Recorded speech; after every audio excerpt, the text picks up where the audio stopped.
2024년도 제가 봤을 때는 다세대 쪽에서는 역전세난이 빠르게 해소될 거라고 보이진 않습니다.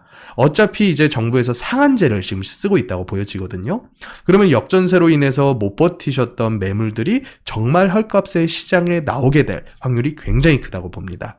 이런 시기를 잘 이용하셔서 내 자산을 작은 금액으로 해서 상급지 여러 군데에다가 뿌려두는 투자, 이걸 통해서 우리 젊은 세대 분들께서는 기회를 잘 만들어 나가셔야 된다.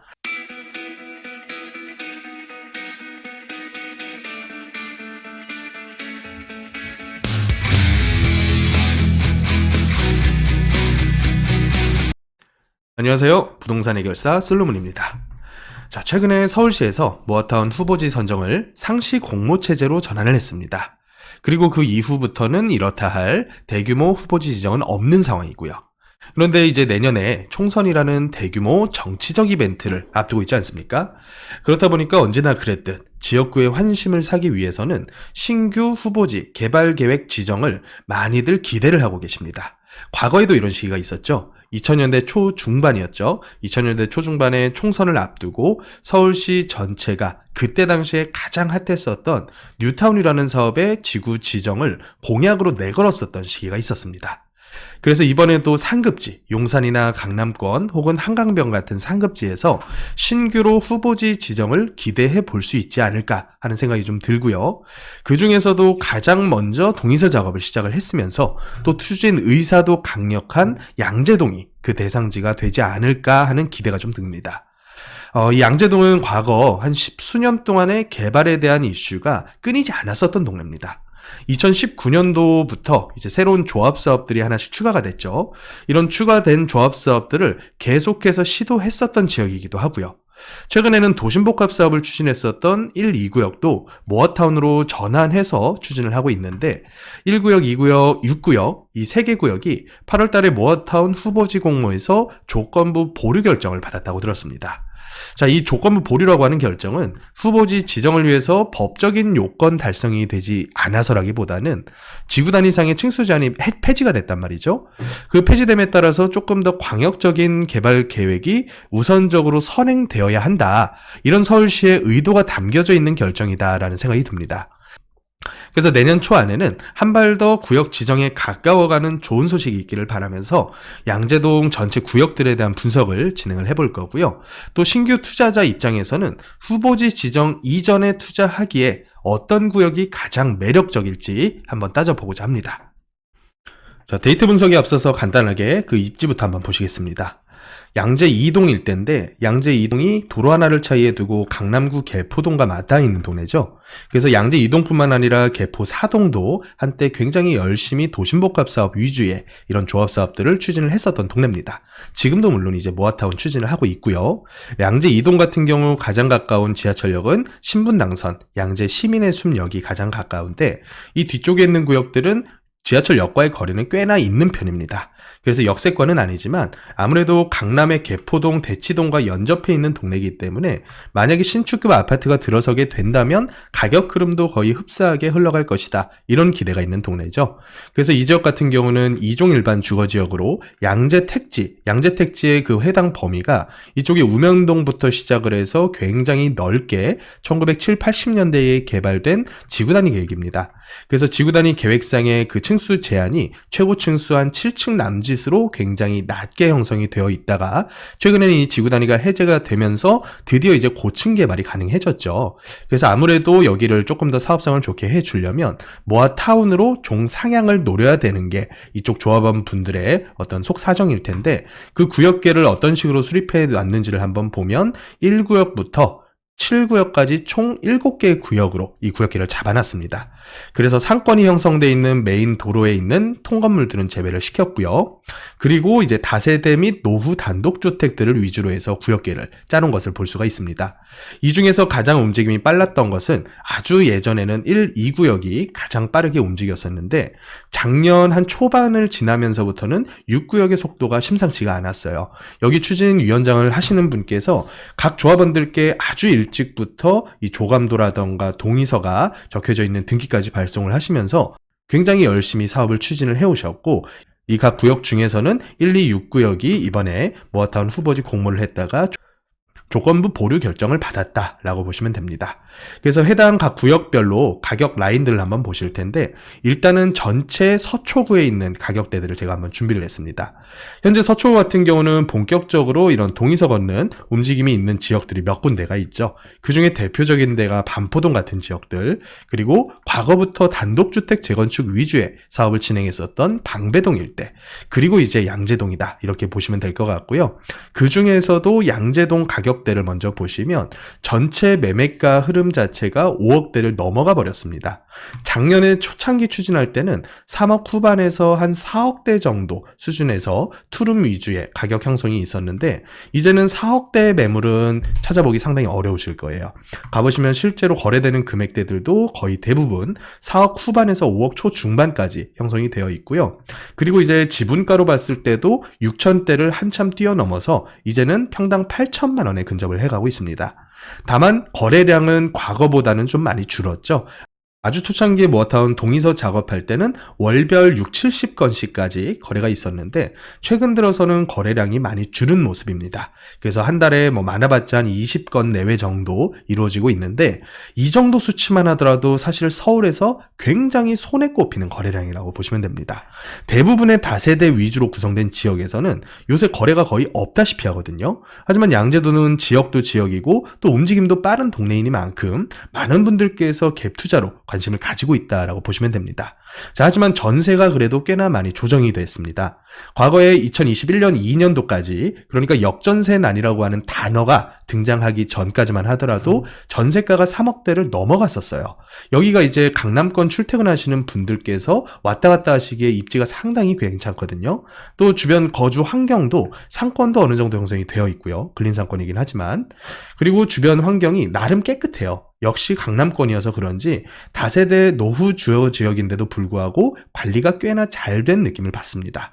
그래서 전세가가 3억을 넘어서 형성이 되어 있다가 최근에는 정부의 공시가 126%라는 강제적인 룰로 인해서 어쩔 수 없이 3억 언저리 정도까지 빠진 모습을 보입니다. 하지만 다른 지역 비해서는 전세가 조정되는 움직임이 그렇게까지 크지는 않다. 그래서 갭 투자 금액으로 봤을 때 전세를 한 3억 내외 정도 끼고 매매가로 한 5억 초중반 정도를 현재 줘야 되는 상황이다 보니까 빠른 구역들에서는 투자 금액이 2억을 넘어갈 것이고 그 속도가 좀 느리고 기대가 적은 지역에서는 갭 투자 금액이 2억 안쪽에서 형성되고 있다라고 생각하시면 됩니다. 자, 다른 추진 지역과의 한번 비교를 해보면 반포동이 있죠. 반포동 같은 경우는 아무래도 좀 더 가격이 셉니다. 역세권의 그 비중도 높고요. 그리고 가격대의 기본적인 형성 자체도 과거부터 5억대를 넘어갔었던 지역이기 때문에 그래서 지금 지분가는 거의 8천만 원을 넘어서 1억에 근접해서 형성이 되어 있고 또 전체 매매가 역시도 5억대에서 한 6억대 그 정도 선이 아주 작은 투룸 사이즈의 기본 가격이라고 보시면 되겠습니다. 그래서 갭 투자 금액으로 봤을 때는 반포동은 한 2억 5천에서 3억까지 생각을 해야 될 것 같고요. 방배동을 한번 보면 방배동은 그 가액대가 더 세게 달아나 버렸어요. 방배동은 기본 매매가가 8억대를 넘어서서도 거래가 이루어지고 있고요. 일반적인 거래 가격으로는 한 6, 7억 정도 수준에서 형성돼 있다고 보시면 되겠습니다. 그래서 방배동 같은 경우에는 본격적인 움직임이 있었던 동네들이 이쪽에 977번지라던가 방배 14구역이라던가 이미 모아타운 및 재개발, 재건축으로 구역 지정이 되어 있는 상황이죠. 그런데 여기에 연접해 있는 나머지 방배동 동네들도 그 기대감이 아주 오래전부터 남아 있었기 때문에 가격이 결코 만만치가 않습니다. 그래서 이수역에서 이렇게 올라가서 방배 5구역 맞은편에 있는 구역들도 마찬가지고요. 방배역과 내방역 사이에 위치해 있는 이종 일반 주거지역 땅들 역시도 현재 지금 거래되는 매매 금액선이 거의 대부분 다 6억대를 넘어가 버린 상황이다. 그리고 전세는 3억대 중반 정도라고 봤을 때 한 3억 가까이 투자 금액이 들어가야 매수를 할 수 있는 동네다라고 생각하시면 되는데 그에 비해서 양재동이 조금 더 투자 금액도 그렇고요. 지분 가격도 그렇고 좀 더 매력적으로 보이는 게 현실이죠. 또 진행 속도도 좀 빠른 편이고요. 각 구역별로 한번 보면 방배 1구역 같은 경우에는 아무래도 그 속도가 빠르니만큼 가격의 추세가 굉장히 단단해 보이죠. 꾸준하게 상승을 이어가고 있는 상황이고요. 전세가 같은 경우에는 역과의 거리가 좀 있다 보니까 좀 약하게 형성되고 있는 것이 현실입니다. 그래서 2억 후반대 정도로 봤을 때 한 2억 중반 정도 투자 금액은 필요하겠다. 방배 2구역을 보면 비슷하죠. 방배 2구역도 한 2억 중후반대에서 전세가 형성이 되고 있고, 또 매매가 같은 경우에는 한 5억 넘어서 되고 있다 보니까 한 2억 중반대 정도 투자 금액을 생각하셔야겠다. 지분가 달아나는 모습이 참 인상적이죠. 그래서 제가 항상 강조드리는 것이 좋은 지역에서 투자를 해야 된다. 가격 싸다 그래가지고 외곽 지역 가버려서는 후보지 선정돼도 이렇게 강한 움직임이 안 나타납니다. 후보지 선정이 안 되어도 강한 움직임이 나타날 수 있는 상급지에서는 이런 식으로 움직임만 좀 빨라지면 금방금방 프리미엄이 붙어버립니다. 자, 6구역을 한번 보면요. 6구역도 그 상승 기조가 굉장히 단단해 보이죠. 그래서 여기 역시도 한 3억 미만 정도, 2억 후반 정도의 전세금을 받아서 한 5억 중반 정도니까 한 3억 가까이 투자 금액이 현재 필요로 하겠네요. 자, 지분가를 한번 봤을 때 지분가는 거의 1, 2, 6구역이 비슷하게 형성이 되고 있습니다. 평당 한 7천에서 8천 정도 지분가를 보이고 있고요. 이런 지역들은 어차피 노후도는 계속해서 진행이 될 겁니다. 그렇지만 노후도 진행되는 와중에 단독 다가구가 다세대로 신축이 될 수 있는 여지는 항상 열려 있다라고 생각하시면 될 것 같아요. 그래서 제가 기대하는 바는 뭐냐면 이런 식으로 움직임이 좀 빠르고 동의를 걷는 움직임이 좀 더 적극적인 지역들은 건축에 대한 신규 인허가를 좀 딜레이 시켜주는 게 이 지구지정 및 진행에 있어서 도움이 상당히 크게 되리라고 생각을 합니다.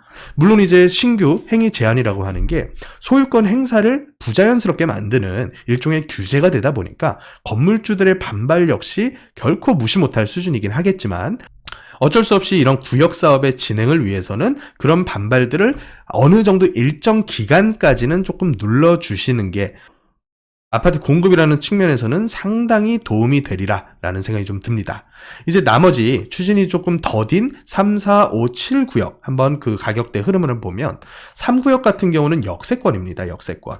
역과 바로 붙어있는 구역이기 때문에 이 안에 가보시면 상권도 굉장히 많이 침투를 해 있고 또 단독 다가구들이 상권으로 인한 월세 수준이 꽤 높다 보니까 신축을 많이 하지 않아서 노후도가 많이 차 있는 측면이 좀 있어요. 그래서 가격대를 보면 여기 역시도 한 5억에서 6억 정도 수준에서 형성된다라고 보여지고요. 지분가 같은 경우에도 거의 뭐 진행하고 있는 구역들과 별 편차가 없죠. 그래서 제가 이 중에서 가장 그래도 진행 속도 대비해서 매력이 있다라고 봤었던 구역은 6구역이었습니다. 그래서 6구역 같은 경우에는 아무래도 상권이 침투를 하다가 딱 끝나는 지점부터 6구역이 시작을 하고요. 또 이 구역 내에 있는 다세대들의 비중이 꽤나 높은 편이에요. 단독 위주로만 노후도가 찬 것이 아니라 다세대 빌라로 지어 놓고서도 일정 부분은 노후도가 많이 진행된 구역이기 때문에 만약에 이런 구역들은 모아타운으로 진행하다가 엎어졌을 때 한 5, 6년 동안만 무리 없이 그 노후도가 충족이 계속 유지만 돼준다면 사실 도정법상의 재개발로도 추진을 해봄직한 노후도를 보이고 있죠. 25년 차의 노후도가 68%니까 30년 차의 노후도로 67% 정도만 달성을 해주면 된다는 얘기죠. 그래서 이렇게 옵션을 많이 쥐고 있는 구역을 골라야 우리가 나중에 피를 받고 팔더라도 훨씬 더 많은 매매 기간을 확보를 할 수 있다. 이렇게 인지를 하시면 좋은 투자하시는 데 도움이 되실 것 같아요. 또 7구역 같은 구역을 한번 보면 위치가 상당히 좋습니다. 7구역도. 7구역이 사실 이제 역과의 거리는 가장 멀지만 가장 강남구와 붙어 있으면서 대로가 맞닿아 있죠. 그래서 이런 구역들도 나중에 진행을 하게 돼서 아파트가 지어지게 된다면 사실은 조망권 확보라던가 진출입로에 대한 확보 부분에서는 설계 짜기에 상당히 용이한 구역이에요. 그렇지만 진행 속도가 많이 더디다는 점 때문에 가격이 프리미엄이 많이 안 붙은 측면이 좀 있죠. 그래서 실제 거래되는 금액대들이 4억대에서 거래가 되고 있다 보니까 진행 속도가 빠른 1, 2, 6구역보다는 투자 금액이 한참 적게 들어가는 구역들이에요. 그리고 또 지분가 같은 경우도 한 차례 눌리고 있죠. 이런 식으로 진행이 속도가 붙게 되면 당연히 옆에 있는 구역도 비슷한 프리미엄이 형성이 될 거지만 아직까지 속도가 붙지 않고 분위기가 안 좋아서 피가 많이 빠져 있는 구역들을 이번 하락장, 이번 조정장에서 아주 눈여겨보셔야 된다는 거예요. 그래서 제가 오늘 한번 구역별로 쭉 한번 보여드리고 있는데 결국에는 이렇습니다. 1구역, 2구역, 그리고 6구역처럼 진행이 빠른 구역들은 전세가 대비해서 매매가가 확 달아나면서 신규 투자자 입장에서의 매력이 많이 떨어지고 있고, 나머지 3구역, 그리고 4구역, 5구역, 그리고 7구역까지의 가격 흐름을 한번 보면 이 해당 구역들은 육안으로 보기에도 그 추세 자체가 2022년도 이후에 확 달라진 걸 볼 수가 있죠. 추세가 한번 꺾여가지고 움직이는 이런 모습들. 그래서 이런 모습들을 잘 기억하시면서 이 해당 지역의 임장을 한번 가보세요. 임장 가보셔서 이 눌려있는 구역들 중에서 헐값으로 나와 있는 매물들을 전세 끼고서 1억대 정도 수준에서 갭 투자하면 양재동 같은 정도의 입지면 절대 실패하지 않는 투자가 될 수가 있겠다. 그래서 이런 식의 분석을 통해서 모든 서울에 있는 상급지들을 잘 한번 쫓아다녀보시길 바라겠습니다.